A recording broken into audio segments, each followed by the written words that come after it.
Hello everyone and welcome back to the channel. My name is Juliet and in today's video I'm going to be filming my YNAB budget with me for my very last paycheck in January 2023.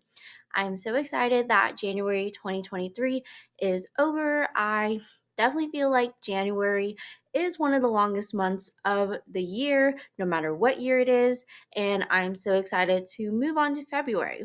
But in today's video, we are going to be budgeting $2,645.31. This is my full paycheck from my 9 to 5 job after taxes and all the deductible fund insurance stuff has been taken out. And we are budgeting into February because in YNAB, they definitely encourage you to get a month ahead or live on last month's income. And so when I go into February, once February 1st hits, the goal is to have all my money funded in February using income from January. So that is why you see February 2023 up here. And in the last Budget With Me video, actually 2 Budget With Me videos ago, I had started funding into February. So we are actually, if I kind of toggle this down again, we had already done my debts, my monthly fixed expenses, and we need to fund $10 more into Mint Mobile. So I actually changed over my phone service from Verizon to Mint Mobile because Mint Mobile, they were running a promo where if you paid for 3 months, you would get 3 months for free. So that was definitely a good deal in my book. So I decided, why not? I switched myself and my fiance over to Mint Mobile. We're on a little family plan and we don't have to pay anything till June. But once June rolls around, it is going to be, like $40 a month. And I just want to prepare for that ahead of time. So we'll just add $10 more into here. And now we have $40 in Mint Mobile. And now we can start with, I'm going to collapse debts and monthly fixed expenses so we can see this better. But we're going to start with monthly variable expenses with parking. And so parking is going to get $50.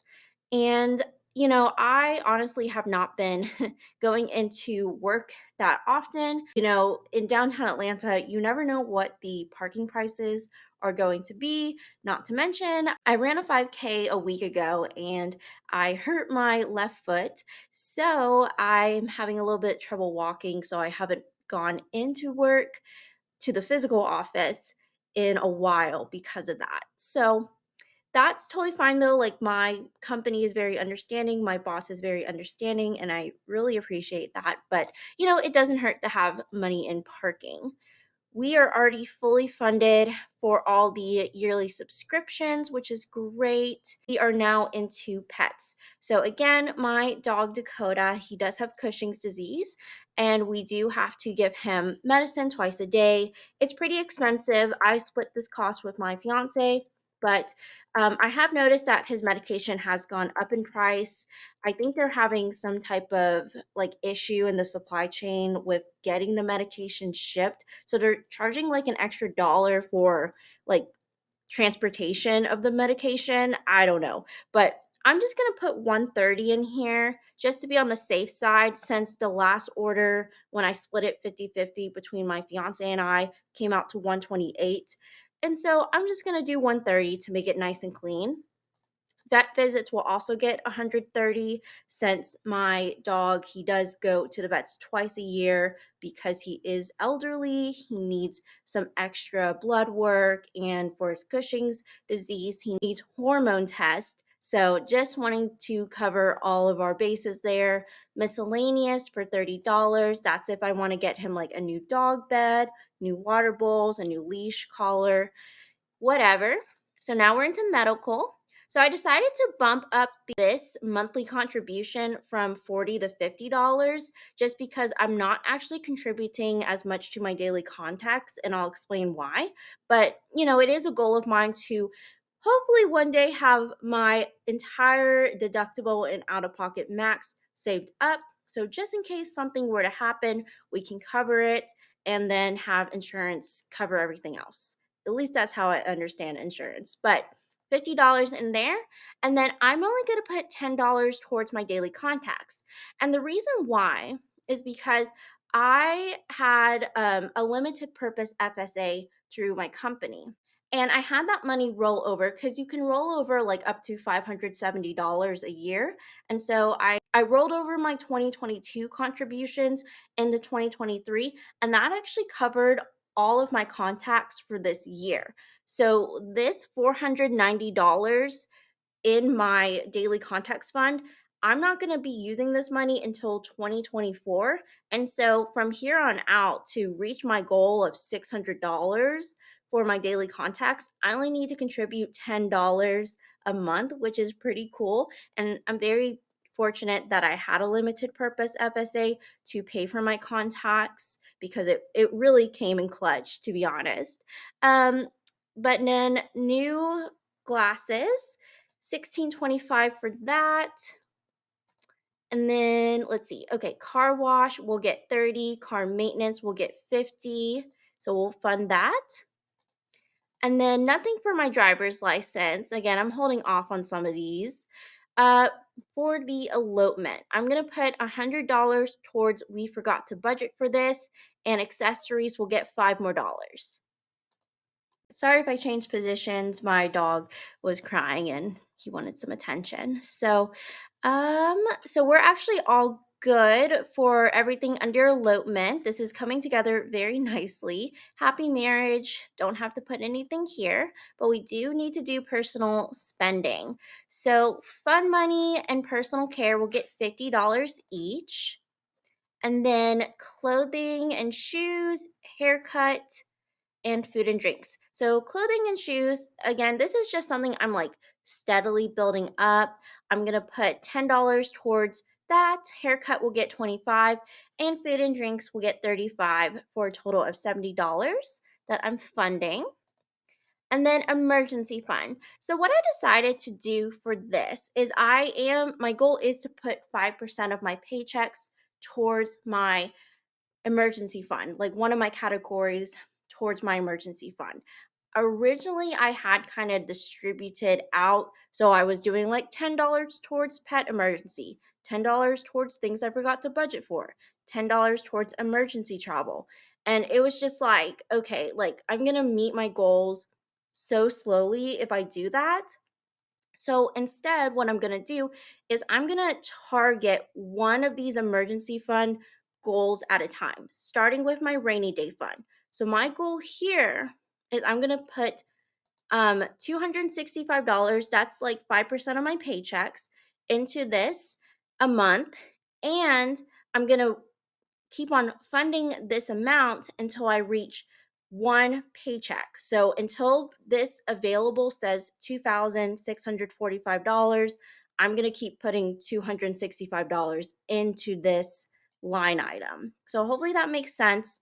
But, I think it'll just help me reach my goals faster. So, like, I probably can meet this with my next paycheck in February if I just push a little further. And then technology.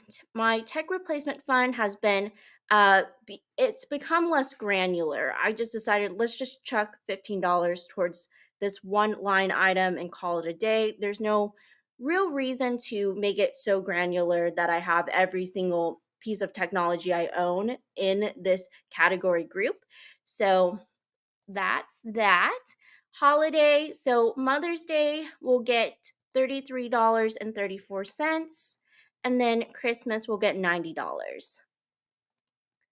And then I have all these birthdays, so I can just click this entire category group and fund it in one fell swoop, which is awesome. So all these birthdays have been funded. And anything else? Okay, so CPA. So I'm going to start funding for my CPA in 2024. So when I need to file my 2023 taxes, I know that's a little bit like, over planning, but, when it comes to YNAB, we're embracing our true expenses, and a true expense is taxes for next year, even though I haven't even filed my taxes for this year yet. But that will be happening in February. So that will get $30.77. And then at this time in my life, I'm not putting anything towards my wish farm items. So that will happen eventually when I'm out of debt. But, for right now, it's just literally a wish farm.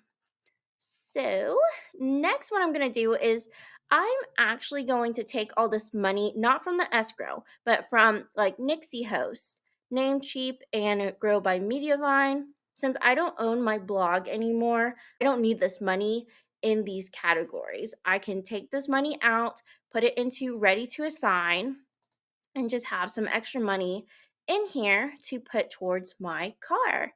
So, let's go ahead and just get all this out of here. Okay, awesome. And so now we just have this escrow payout, which again, I'm not touching this until like March or April because I really want to make sure this money is completely mine. Nobody's coming back after it. I did come into like a little bit of an issue where the escrow, or like literally escrow, was like, hey, like we have to take your money back because your name wasn't correct on your bank account. And, I emailed them back with my, exact name, my legal name that the bank account's in. And they were like, oh, sorry for the confusion. That was for the broker. So I'm actually good here. But, just in case stuff like that comes up, I want to be prepared that if I had to let go of this money tomorrow, I could. So that is all for that. So actually, this $1,296.71 is money that's going to go towards my car. So I'm going to put all of this into extra payment to debt. Actually, let's go ahead. I'm going to move because we're technically still in January. So I'm going to move this 220 that's in February to Ready to Assign. And then we're going to head back into today, January, and put all $1,298.91 into my extra payment to debt. So my extra payment to debt has $1,301.11. And yeah, I'm going to definitely do a principal only payment on this. I am kind of debating on how I want to go about this because, to be honest with you, I work in a tech role and my 9 to 5 job, and just hearing like all the tech layoffs kind of scare me. I know they've been going on since like fall of last year, and I'm sure I'm okay, but you never know. So I don't know if I want to hang on to this money just in this extra payment to debt category and just, let it go a little later. Maybe, I don't know. I'm just debating on it. I'm just kind of thinking out loud here. That actually is the end of this video. All my money has been assigned. So we have met the first rule of YNAB, which means every dollar has a job. So thank you so much for watching this video. I really hope you enjoyed. I will catch you in the next one. Please subscribe if you haven't already, like this video, and give it a thumbs up. And I'll catch you in the next one. Bye.